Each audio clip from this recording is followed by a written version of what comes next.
What's up, y'all? Alright, YouTube user Ceiling of Stars, who I believe is an American teacher teaching English in Korea, who's originally from the United States, posted a short video about the pronunciation in Canadian English of the diphthong ow, which is usually transcribed in the dictionaries and materials as this.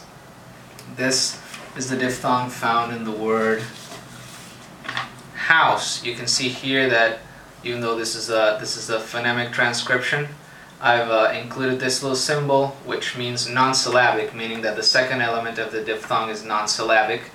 When you transcribe the diphthong, you put the non-syllabic diacritic on the vowel without the emphasis. So house, because the first part of the diphthong carries the emphasis, you put the non-syllabic diacritic on the second element.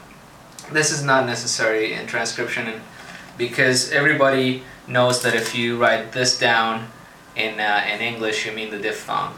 So it's a bit redundant, but you can see it in some materials, especially if the transcription is a phonetic and not phonemic like this one. So the diphthong ow, like in the word house, or the exclamation ow. So in the first part of the video, she mentions that in American English this diphthong is the father vowel, so ah, which is a back vowel, meaning that it's articulated in the back of the mouth, plus the and put.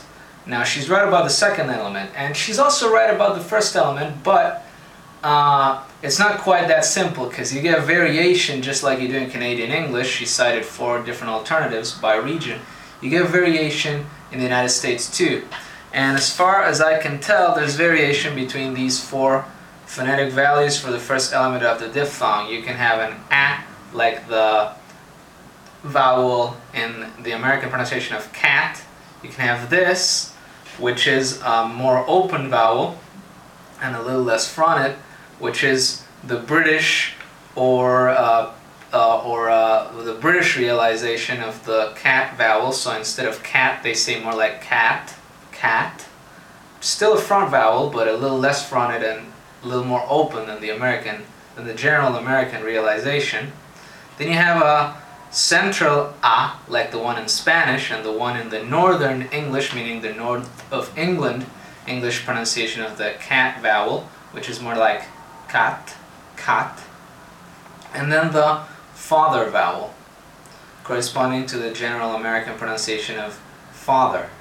So the actual phonetic value of the first element of the diphthong can vary by region. So now, while in general American you might hear something like house, house, in which the first element is really more of a central a and not really an a, you will probably find people who do say house, and people who say something more like house, and people who say, and this is found in certain southern accents, people who say house, which is something that I've kind of picked up over time. And so I will pronounce some words with the ow diphthong, like ow, like house, with more of a central a, and then I will pronounce others with more of an ow.